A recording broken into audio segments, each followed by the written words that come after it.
समस्या आ जाता है कि जब रात में समस्या आता है तो लोग सोचते हैं कि सुबह कब होगा, कि सुबह हो जाए तो हम कहीं भागा दौड़ी करें। लेकिन ये 12 महीने का टाइम, हम लोग 12 महीने के लिए परमेश्वर के हाथ में समर्पण करते हैं कि हे परमेश्वर, ये पूरे वर्ष 2024 हम लोगों के लिए भला हो। और ये कहता है कि नहीं, मैं निर्णय लेता हूँ, वाचा बांध रहा है।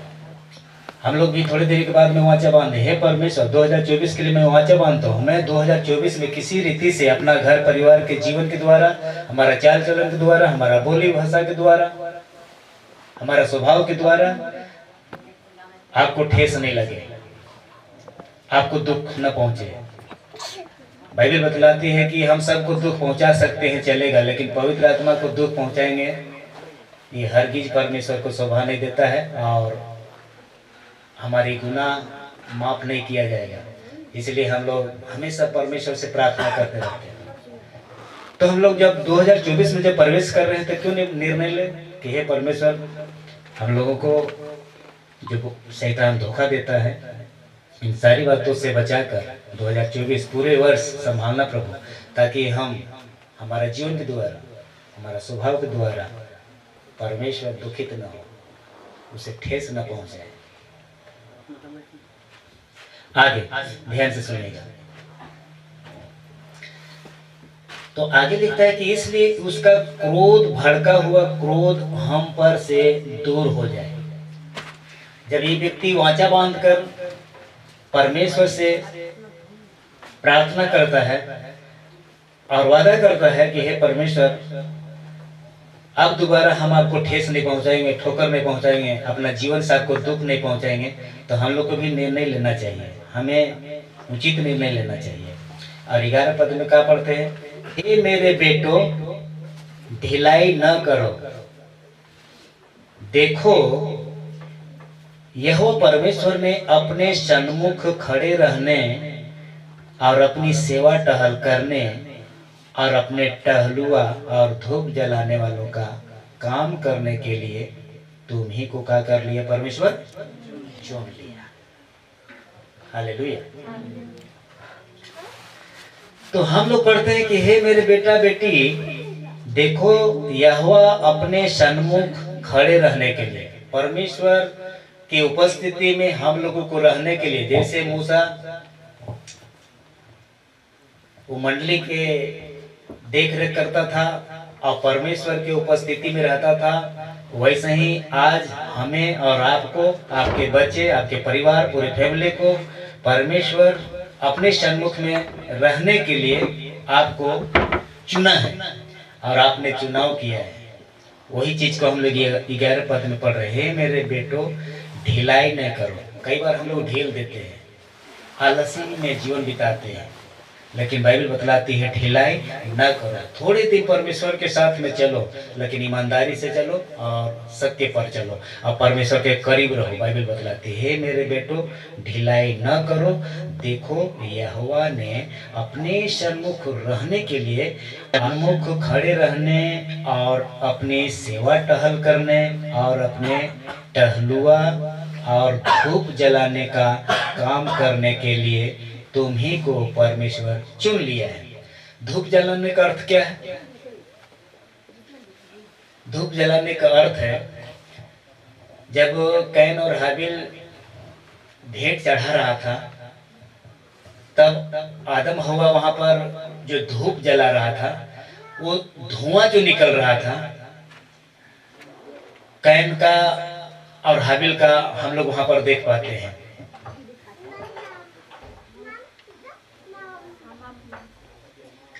जब कैन का हम देखते हैं तो उसका धुआं मुड़ जाता है, सीधा स्वर्ग की ओर नहीं जाता है, और हाबिल का धुआं सीधा स्वर्ग की ओर जाता है। वहीं से जलन उत्पन्न होता है कैन को, और वहीं से विवाद शुरू होता है और वहीं से क्रोध से भर जाता है। हालेलुया। क्योंकि परमेश्वर ने उसका हे मेरे बेटों, ढिलाई न करो, देखो यहोवा ने अपने सन्मुख खड़े रहने और अपनी सेवा टहल करने और अपने टहलों और धूप जलाने का काम करने के लिए तुम्ही को चुन लिया। धूप जलाने, धूप जलाना दूसरा अर्थ में क्या बोलेंगे, हम सबों को लगातार प्रार्थना में रहना है, प्रार्थना में जीवन बिताना है। प्रार्थना रूपी धूप जो जलता है, जो धुआं सीधा किधर जाना चाहिए, हाबिल के जैसे जा रहा था सीधा स्वर्ग की ओर, वैसे हम लोग को ऊपर जाना चाहिए। और कैन का मुड़ जाता था, तब उन्होंने देखा कि मेरा प्रार्थना परमेश्वर ग्रहण नहीं किया, तो वहां पर आप अच्छा 4:7 में है, देखिए आदम और हवा वहां पर था, तो एक बात बोला था, सबको हम लोग साथ में पढ़ेंगे 7 को, 4 का 7। यदि तू भला करे तो क्या तेरी भेंट ग्रहण न की जाएगी, और यदि तू भला न करे तो पाप द्वार पर ही छिपा रहता है, और उसकी ललसा तेरी ओर होगी और तुझे उस पर प्रभुता करनी है। हालेलुया। आदम और हवा और कैन और हाबिल वहीं पर था और धूप जल रहा था, और वेदी का धुआं जब हाबिल का सीधा गया और कैन का हम लोग देखते हैं कि मुड़ जाता है, वहीं से क्रोध पैदा होता है कैन को, और वहां पर हम लोग वो विवाद को देखते हैं। और हम लोगों ने 7 पद में क्या पढ़ा, यदि तू भला करे, अगर वो उसका मनसा भला रहता, उनका दिल साफ रहता, उनका मन साफ रहता, तो परमेश्वर उसका वेदी में चढ़ाया गया प्रार्थना रूपी धुआं को भी परमेश्वर ग्रहण करता। लेकिन परमेश्वर उनका धुआं, उनका कहने का मतलब प्रार्थना को ग्रहण नहीं किया, उनका भेंट को ग्रहण नहीं किया। लिखा यदि तू भी भला करता हाबिल के जैसा, तो लिखा है कि क्या तेरा भेंट ग्रहण नहीं की जाएगी, ऐसा करके लिखा है। और यदि तू भला न करे तो पाप द्वार पर छिपा हुआ रहता है, और उसकी ललसा तेरी ओर होगी और तुझे उस पर प्रभुता करना होगा। हालेलुया। देखिए, जब कहने का मतलब है, अगर हम शैतान के इच्छा अनुसार जीवन बिताएंगे तो मजबूरन हमको शैतान की कार्य को करना पड़ेगा, प्रभुता करना पड़ेगा। अगर उससे छुटकारा पाना है तो शैतान के कार्य से अलग रहना पड़ेगा, तब उसका जो हमारे ऊपर जो प्रभुता का जो सवार होती है, हम मजबूरन उसको प्रभुता करते हैं, देख रेख करते हैं, उसको पूजा पाठ करते हैं, वो हमारी आत्मा को अपना कब्जा में ले लेता है, और हम उसको मजबूरन उसको क्या करते हैं, सेवा करते हैं। वही चीज को यहाँ पर हम लोग देख रहे हैं। यदि तू भला न करे, कहते यदि तू भला करे तो क्या तेरी भेंट ग्रहण नहीं की जाएगी, और यदि तू भला न करे तो पाप द्वार पर छिपा रहता है। और ये लिखा है कि और उसकी ललसा तेरी ओर होगी और तुझे उस पर प्रभुता करना पड़ेगा। आज पूरे दुनिया में हमारी ललसा, दुनिया की ललसा किसकी ओर है, पाप की ओर है, शैतान की ओर आकर्षित होता है, और उसको मजबूरन उसके ऊपर प्रभुता करना पड़ता है।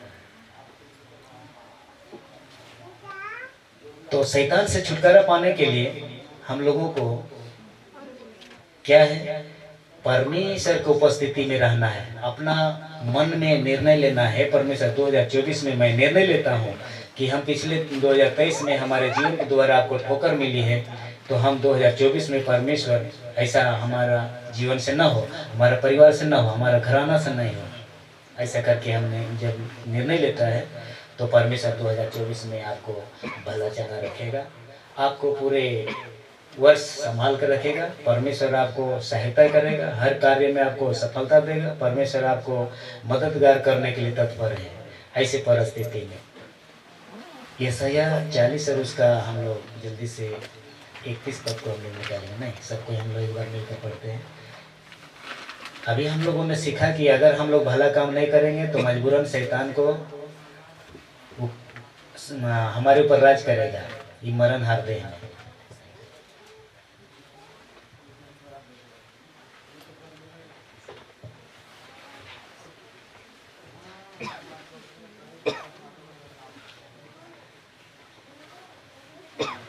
चलिए हम लोग एक बार देख लेते हैं ये 40 और उसका 31 पद को हम लोग देखेंगे। मिलकर एक बार पढ़ते हैं। परमेश्वर हम सबको आशीष करे। मेरे साथ में पढ़िए। यह बल प्राप्त करते जाएंगे, वे उकाब के समान उड़ेंगे और दौड़ेंगे और शर्मित न होंगे, चलेंगे और थकित ना होंगे। आमीन, हालेलुया। परमेश्वर को हम धन्यवाद देते हैं। बाइबल बतलाती है आज हम लोग 2000 प्रवेश होने से पहले बहुत सारी बातों को हम लोग सीख पा रहे हैं, और जो कुछ भी हम लोग यहाँ पर देख रहे हैं एक बार फिर से आपके लिए पढ़ देता हूँ। थोड़ा सा कोशिश करिए समझने के लिए। परमेश्वर एक छोटा सा वचन के द्वारा आप सबको आशीषित करे। 31 पद। परंतु जो यहोवा की बाँट जोहते हैं, अब हम लोग थोड़ा सा बाँट के विषय में बोलेंगे। परमेश्वर हम सबों को आशीष करे और ये 2024 में हम लोग वचन के अनुसार अपना जीवन को व्यतीत कर सके। परमेश्वर ये छोटा सा वचन के द्वारा हम सबको आशीष करे, और परमेश्वर आज ही वचन के द्वारा आपसे बातचीत करता है, और परमेश्वर हम सबों को बहुत ऐसे आशीष दिए। 2024 में हम लोग प्रवेश करने से पहले परमेश्वर को अपने परिवार, अपना जीवन, फैमिली में जितने भी पाए जाते हैं सभी को प्रभु के हाथ में समर्पण कीजिए। परमेश्वर आपको ये पूरे वर्ष संभाल के रखना चाहता है। हर मुसीबत से, खतरा से, बीमारी से, गरीबी से, पाप से, शराब से, शैतान के बंधन से वो आज़ादी देना चाहता है। इसलिए हम लोग 40 और 31 पद को हम लोग देख पा रहे हैं। अगर आप 30 में देखेंगे, 29 में पढ़िएगा तो वहाँ पर लिखा है, वो थके हुओं को बल देता है और शक्तिहीन को बहुत सामर्थ देता है। तरुण थकते हैं और शर्मित हो जाते हैं, और जवान ठोकर खाकर गिरते हैं। परंतु जो यहोवा की बाँट जोहते हैं वे नया बल प्राप्त करते जाएंगे। वे उकाब की समान उड़ेंगे और दौड़ेंगे और शर्मित न होंगे, चलेंगे और थकित न होंगे। हालेलुया। आज हमें गर्व होता है कि 2023 अंतिम क्षण में हम लोग यहाँ पर हैं। पिछले दिनों में हो सके तो 2023 में कितनों को मृत्यु हो गई होगी, और आज का दिन जो हम लोगों को देखने का अवसर मिला है अंतिम क्षण में है, शायद वो लोग नहीं देख पाए। इसका मतलब हम लोग धन्य व्यक्ति हैं। हालेलुया। परमेश्वर आपको और हमको संभाल के रखा है, सुरक्षित रखा है। कहता है थके हुए को बल देता है। ये 2024 में फिर से हम लोग दौड़ेंगे परमेश्वर के लिए। भागा दौड़ी हम लोग जीवन बिता रहे हैं। कभी गिरजा जाना है, कभी बाइबल पढ़ना है, कभी संगति में जाना है, कभी मेहमानी करना है, कभी बड़ा कॉन्वेंशन में जाना है। परमेश्वर के लिए हम लोग भागा दौड़ी कर रहे हैं, लेकिन परमेश्वर के साथ में चलना होगा। कहता है थके हुओं को परमेश्वर बल देता है, और जो कमजोर है उसको सामर्थ देता है। और 30 में कहता है तरुण भी थक जाते हैं और शर्मित हो जाते हैं, कभी कभी जवान भी ठोकर खाकर गिर जाते हैं। परंतु जो यहोवा के आसरा करते हैं, आप यहोवा की आसरा करते हैं, यहोवा की बाट जोड़ते हैं, यहोवा की इंतजार करते हैं, परमेश्वर के आसरा में आप लोग जीवन बिता रहे हैं। हालेलुया। इसीलिए कहता है 30 पद में तरुण थकते हैं, शर्मित नहीं होते हैं। शर्मित का मतलब शर्मिंदा होना। आप परमेश्वर के डर भय में जीवन बिताएंगे, कभी आप शर्मिंदा नहीं होंगे। परमेश्वर आपको बाइबल में हम दाऊद के जीवन से सीखते हैं, जिन्होंने उसकी ओर दृष्टि की उसका मुंह कभी काला नहीं हुआ। हम जब तक संसार में हम लोग जीवन बिताए, कई जगह ठोकर खाए, कई जगह गिरे, कई जगह मुंह काला हुआ, कई जगह लज्जित हुए, कई जगह निराशा महसूस हुआ, लेकिन इन दिनों में परमेश्वर आपके साथ है। परमेश्वर आपको न तो मुंह काला होने देगा, न लज्जित होने देगा, न थकने देगा। आपको थकने से भी बचाएगा परमेश्वर। ये दुनिया में सब थक चुके हैं भाई बहन, लेकिन परमेश्वर आपको बचाना चाहता है। तो हम लोगों ने देखा 30 पद में, तरुण थकते हैं, लजाते हैं, शर्माते हैं, शर्मिंदा होते हैं, लेकिन परमेश्वर आपको लज्जित नहीं होने देगा, क्योंकि परमेश्वर परमेश्वर है। तरुण थकते हैं, शर्मित हो जाते हैं, जवान भी ठोकर खाकर गिरते हैं, परंतु जो यहोवा के बाट जोते हैं वे नया बल प्राप्त करते जाएंगे। वे उकाब के समान उड़ेंगे, दौड़ेंगे, लेकिन कभी शर्मिंदा नहीं होंगे। जितना चलना है परमेश्वर के साथ में चलिए, आप थकेंगे नहीं। किसके साथ में चल रहे हैं? परमेश्वर के साथ में। हालेलुया। 2024 में आप निर्णय ले लीजिए, हे परमेश्वर मैं आपके लिए दौड़ना चाहते हैं, आपके साथ में चलना चाहते हैं। हमें थकने से बचाइए प्रभु, नाराज होने से, निराश होने से, हताश होने से, लज्जित होने से, मुंह काला होने से, धोखा खाने से, सब तरह से बचाइए प्रभु। आपको परमेश्वर बचाएगा। इसलिए आज हम लोग तैयारी के साथ में 2024 में प्रवेश करेंगे। 28 में लिखा है, तुम नहीं जानते क्या? तुमने नहीं सुना? हम लोग जानते भी हैं, सुनते भी हैं, लेकिन बाइबल में लिखा है, क्या तुम नहीं जानते? क्या तुम नहीं सुनते? नहीं सुना? यहोवा सनातन परमेश्वर पृथ्वी भर का सृजनहार है। वह नहीं तो थकता है न शर्मित होता है। उसकी बुद्धि बहुत है। आगम की मतलब बहुत है। हालेलुया। वो बुद्धि से भरा हुआ है, सामर्थ से भरा हुआ है, ज्ञान से भरा हुआ है, अनुग्रह से भरा हुआ है, वो भरपूर है। इसलिए हमें बुद्धि उससे मांगना है, अनुग्रह मांगना है, सामर्थ मांगना है। तो ही छोटा सा वचन जो हम लोग सीख पा रहे हैं, परमेश्वर हम सबको आशीष करे। छोटा सा दुआ करेंगे, आंख बंद करें, हम लोग प्रभु को जाए, प्रभु से प्रार्थना करेंगे। अगर आपको नया बल प्राप्त करना है तो परमेश्वर के आसरा करना होगा। आइए हम लोग सबको आंखें बंद करें, प्रभु को जाए, प्रभु से प्रार्थना करें। 29 में हम लोगों ने देखा